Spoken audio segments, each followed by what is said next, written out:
What's up, guys? Teddy Striker here, and just came off of watching UFC 285, and wow, my prediction for the main and co-main event could not have been more wrong. Cyril Gane, I don't know what to say. He literally got taken down straight away, and he just got caught in a guillotine. Like he was up against a fence, sat down.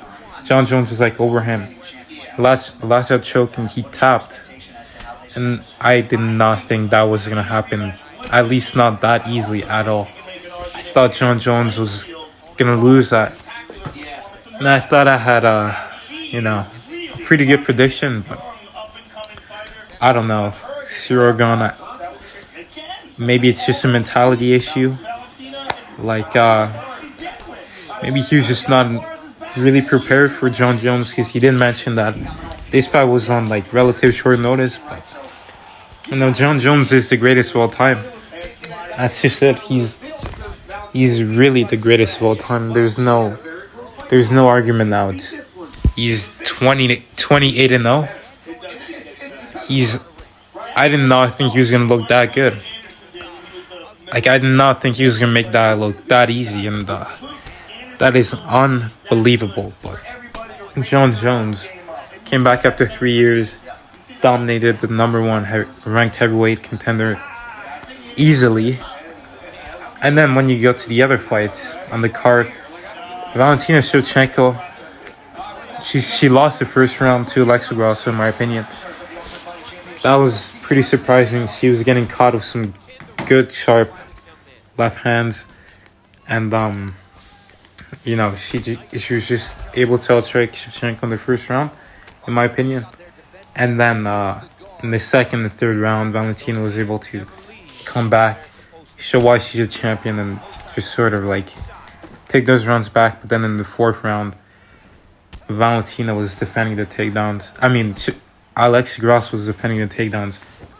And then Valentina made a huge mistake by going for a spinning side kick to the body from punching range.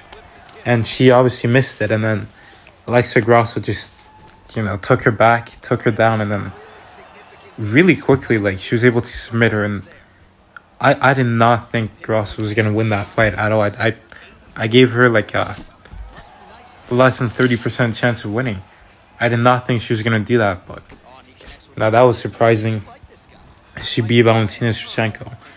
She's undefeated at flyweight. I thought, that Valentina would have an edge on the striking, a greater edge on the ground. And, Valentina, it seemed like in this fight, most of her takedowns came from, like, her actually going down under her and, like, shooting for regular wrestling double legs. Well, usually she gets her takedown through, like, throws and stuff like that. But, this time she was, like, shooting more for takedowns. And,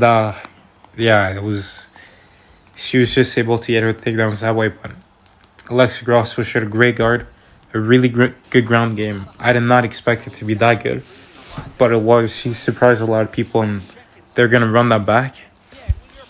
And then we get on to the Jeff Neal versus Shavkat Rakhmonov fight. That was an incredible fight. Me personally, this was like my only correct prediction that I posted.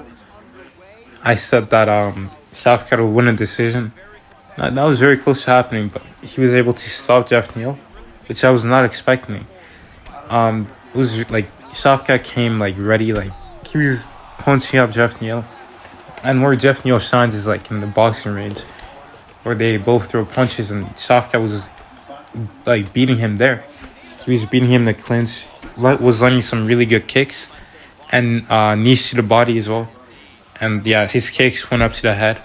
So obviously he's an orthodox. Jeff Neal's a southpaw, so the right head kick is always going to be there. And for Jeff Neal, the left head kick. But, Shavkat was testing this fight. He got hurt really bad.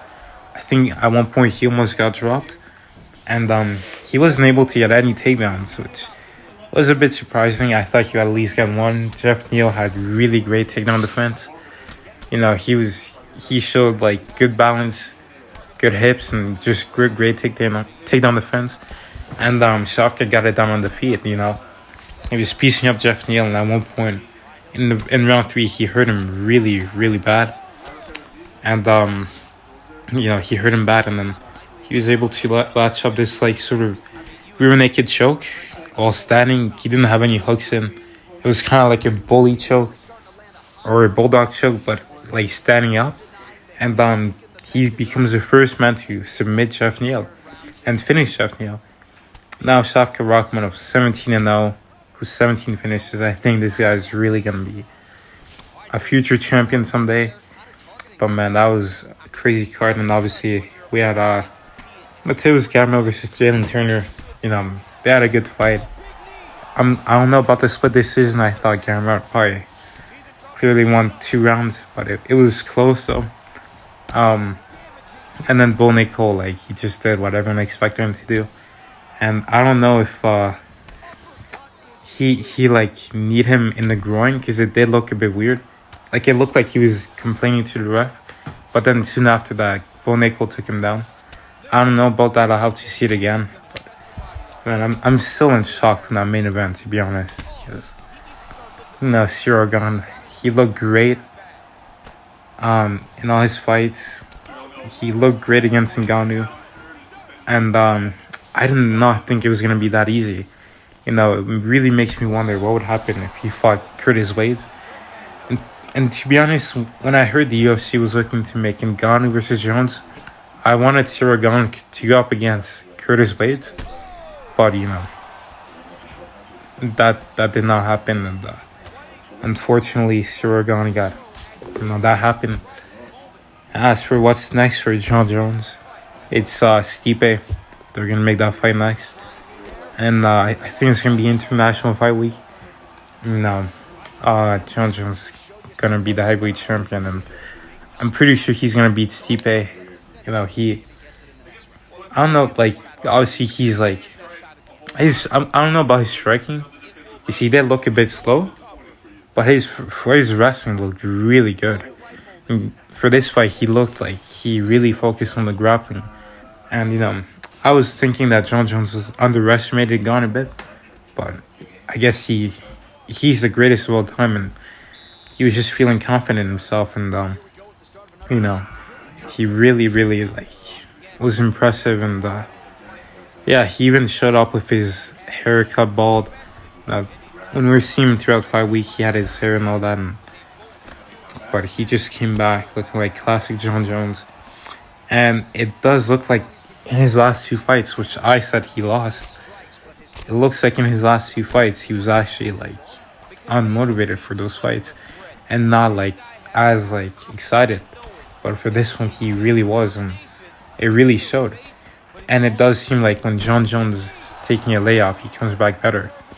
And to be honest, if he fights Stipe and beats him and then retires, I honestly have no problem with Jon Jones is the greatest of all time. I don't think he was doped up for this fight. I don't think he used performance-enhancing drugs.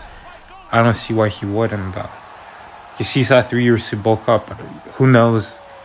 USADA hasn't tested him that much, but either way, that was a great showing for Jon Jones. And that was, I don't know what's next for Ciryl Gane, but hopefully you guys subscribe, and tune into my next videos, and thank you guys for watching this.